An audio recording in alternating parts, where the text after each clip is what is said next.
Welcome to a very special episode of the Bigshow Interview Podcast. I am your host, Ron Robinson. Welcome. I'm just going to get right to it. Big day in Lansing yesterday. Thousands of protesters converged on the state capitol to protest Governor Whitmer's executive orders. Simultaneously, and probably more important, the state House and Senate were in session working on and then passing a couple of pieces of legislation. To discuss this, I've asked Representative Doug Wozniak from the 36th District to join us. Doug, it's been a crazy 24 hours. How are you, sir? Well, Ron, it's great to be talking with you. I always enjoy having conversations with you. Likewise, it's always you're always the voice of reason in the room. That's what I like about you. Thank you. So before we discuss the bills you guys passed yesterday, what impact, if any, did the protesters have on lawmakers yesterday? You guys had to know they were there, no? Oh, yeah, they made quite a bit of noise. They made their presence known. And I would say that we ended up doing what they thought it should have been done a couple of weeks ago, and not extending any of the governor's powers for the lockdown that we've got going. And to that point, could you fill us in on the two pieces of legislation that you guys passed yesterday? What was the first bill? Well, we had a Senate bill and we had a House bill. The House bill was just a vehicle to make sure that the Senate bill would go through.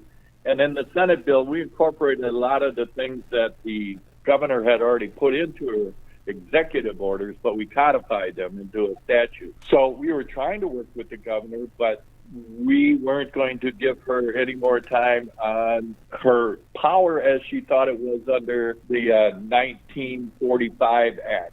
That's the Emergency Power Act, and the 1976 Emergency Management Act. So there's a difference in the rules there a bit, but mostly that the legislature is the only one that can allow for an expansion after 28 days. And we're not going to do that now. We had offered our hand. We made plenty of offers to work with her, and she refused. By you guys doing that, Doug, you know, yesterday's legislation has created some confusion. Some say because her extended powers were denied, that they believe that these bills essentially negate the governor's quarantine order that was slated to expire May 15th, making Michigan back open for business, I guess effective today, May 1st. But this confusion was compounded when Governor Whitmer returned serve to you guys late last night, signing three more executive orders, one of which will extend closures for many businesses through the end of May. Can you shed some light on this? Is Michigan open? Well, there's still orders in place. The bills that we had passed actually codified some of the orders that the governor had given and set dates to them, very definite dates. Now, the parameters for the emergencies and disasters are any type of executive order has to be reasonable and it has to be temporary in nature. And that's so that there's no violation of civil rights or constitutional rights. So going forward, the governor thinks that she can put more orders out there. And right now, I think the only way that's going to really be decided is through the third branch of government. You know, we're trying to have three branches of government work together, you know, the executive, the legislative, and the judicial. So maybe the judicial would have to come in. We did give authority to our speaker to file a suit if necessary to resolve the issue. So if we do, we'll go into court and see how it comes out. Right now, the governor has the power to do what she wants to do. So essentially the three executive orders she signed last night are in effect, including the one that says she doesn't need your approval to extend her powers. Am I understanding that correctly? Right. That's what she's saying, that she doesn't need her power. But I'm not going to advise anybody to break the law. Follow the law. If she believes that is the law, then that's where we're at right now. But I think it really needs to be adjudicated. Well, that was my next question. I was going to ask because, you know, the governor previously asked for extended powers for another 28 days. And, of course, as we just discussed, you guys said no. And now she's saying that she doesn't need approval from the Capitol. Many would say if she doesn't need approval, why does she ask for it? Is this tyranny or is this within her rights as a governor? Well, I wouldn't call it tyranny. The legislature as a whole offered her cooperation. We wanted really to work with her, and she refused. I know you made a comment last week, but I want to read something that Pete Lucido, your counterpart in the Senate, published today, and I want you to get at your comments if I could. He said, quote, "The facts no longer support the necessity of a mass statewide quarantine. Instead of talking about how much longer to keep everyone locked in their homes, we should be working together to find a balance between concerns for public health, the economy, and our constitutional rights." Lucido goes on to say that while one life lost cost is the virus to the virus is too many. 1 million of our fellow Michiganders are without work because of the state's response. Unfortunately, he says, the governor has rejected and mocked the legislature's good faith efforts to work together. Do you agree with Mr. Lucido here, Doug? Particularly what he said is that we made some good faith efforts to try and work with her to establish a ground rule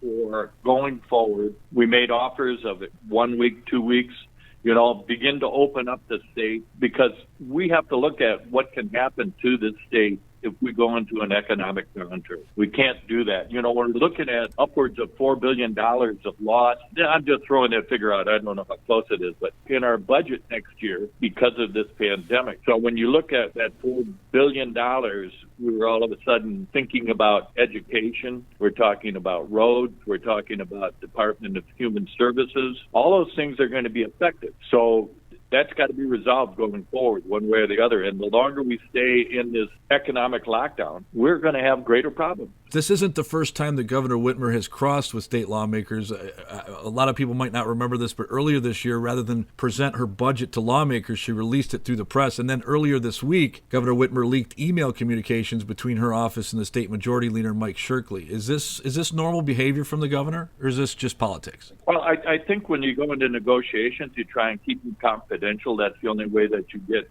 forward. So when you leak emails to the press, it kind of defeats the purpose of the negotiation. And you're more or less telling the person you're negotiating with, well, forget it. I don't want to talk to you anymore. So I think that slams that door. As I mentioned earlier, Governor Whitmer signed 3 more executive orders last night. The first one terminates the existing state of emergency and disaster declaration issued under the Emergency Management Act, Executive Order 2020-33. She also signed one that extended businesses like restaurants and casinos closed through May 28th. What's your response to those executive orders that she signed last night, Doug? Well, it's the same as before. She believes that she has the power to do that under the law, and I'm not going to advise people to break the law, but I think we have to look at certain restrictions that were in place. She's saying she terminated them and now is reinstating some of those restrictions. As the legislature now, when we offered to help her, put out our hand and said, okay, we'll work together, she declined. Getting to the optics of this, because we can't ignore the optics of this. I mean, if you look on social media, you have the group that are demanding their rights stop being violated. Then you have a group that think those folks are off the rocker and we should just stay home and do as we're told. Well, I will say that most of the people that I have in my district believe that the restrictions are too tight. And when you begin to look at their ideas of how to live in America, and I would say most of the people in my area are like this, they want to be able to do what they want to do within limitation, of course, of the law. And they feel that the governor is overstepping the bounds. Well, and I think it depends who you pose the question to. My friend the other day asked me if what I thought was right. And I was like, well, you're asking the wrong guy. He says, what do you mean? I was like, I've been fortunate. My wife has, she works in healthcare, so she's continued to work, so we continue to have that paycheck. But what about the people that not only live paycheck to paycheck, but what about those people that live paycheck to paycheck that don't have a line of credit and haven't gotten their unemployment yet? What do you say to those guys? Stay home and shut up? I mean, we should be more, I think, more empathetic towards people who may not be in the same situation as you. I think what's compounded the situation at the current time is the lack of organization in the unemployment office and the frustration that people are feeling when they call 100 times, 400 times, 1,000 times, and then try to get through for 10 days and don't even get into a chat room or an answer email. I think that'd be very, very frustrating. So in my office, we work with people that are very frustrated. They call the office. We try and work with the unemployment office. So far, we've closed 36 out of 154, and we'll keep on working on it. But I think that's compounded the situation that we've got with the COVID virus and the lockdown.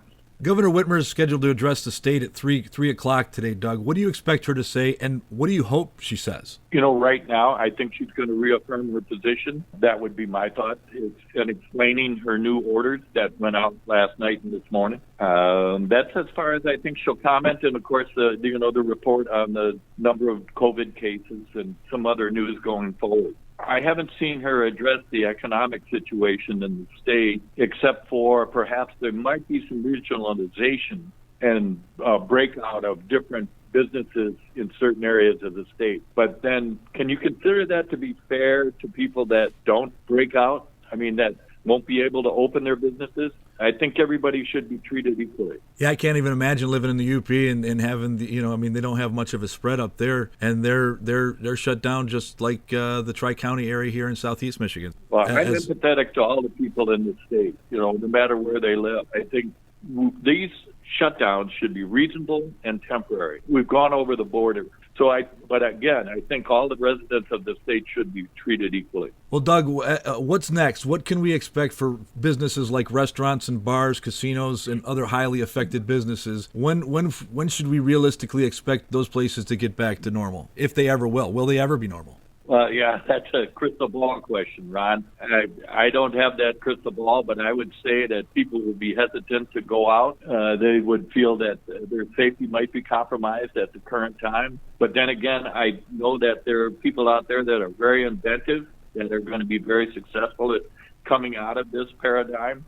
I would like to think that eventually we'll get back to normal. Is it going to be soon? No, I think it'll be a gradual uptick. All right, so the good news is this crisis will eventually end. But as the state rep, Doug, what are your goals post COVID-19 for the remainder of 2020? You've had to have things on your itinerary before this. What are you looking for the rest of the year to get done? Well, I've been involved in elder abuse laws. Right now, I'm working on a child care package and also a package for school-age children, so that we can monitor children as they go through school and look for adverse childhood experiences and be able to work with children until they graduate out of the 12th grade, where we won't have so many children with depression and suicide or violence on their minds when they finally get out of the high school. So hopefully we're going to improve that as we go along and take it from kindergarten to 12th grade. We've also put in some foster care laws to try and revamp that system,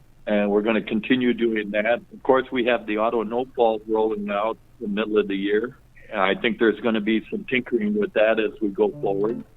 Then we have the budget situation, which is going to take a lot of our time because we're going to have to try and figure out what to do with this $4 billion hole.